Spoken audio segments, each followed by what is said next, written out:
নমস্কার, আমি রাজ। আপনারা দেখছেন খবর 24 ঘন্টা।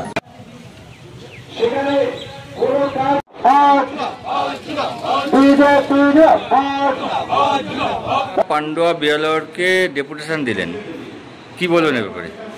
দেখুন, আমরা যেটা লক্ষ্য করছি, পান্ডুয়ার বিভিন্ন অঞ্চল থেকে অবৈধভাবে বালি তোলা হচ্ছে এবং সেগুলো পাচার করা হচ্ছে, বিভিন্ন জায়গায় মাটি কাটা হচ্ছে এবং যেভাবে মাটিগুলো কাটছে এবং গ্রামের রাস্তাগুলো ভীষণভাবে ক্ষতিগ্রস্ত হচ্ছে।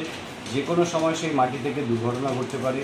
এছাড়াও বিভিন্ন ক্ষেত্রে আমরা দেখছি অরাজকতা বা নৈরাজ্য একটা বিএলআরও অফিসে চলছে।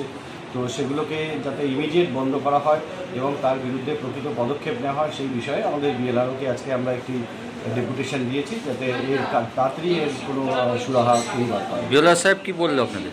তিনি আমাদেরকে আশ্বাস দিয়েছেন যে বিষয়গুলি নিয়ে আমরা জানিয়েছি, সেই বিষয়গুলি নিয়ে তিনি ইতিমধ্যে তার ঊর্ধ্বতন কর্তৃপক্ষকে জানাবেন এবং তার জন্য যা যা প্রয়োজনীয় ব্যবস্থা গ্রহণ করার তিনি তার লেভেল থেকে সমস্ত ব্যবস্থা তিনি গ্রহণ করবেন। কী নাম আপনার? অমিতাভ।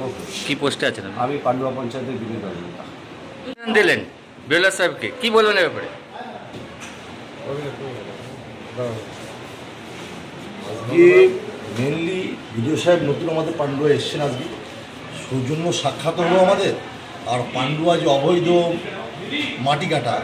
মাটি কাটতে গিয়ে বালি কাটা, যে পরিমাণ মাটি কাটার কথা তার 3 গুণ মাটি কাটা হচ্ছে এবং তারপরে সবচেয়ে বড় ব্যাপার যে বালি তোলা তাদের অধিকার নেই, পারমিশন নেই।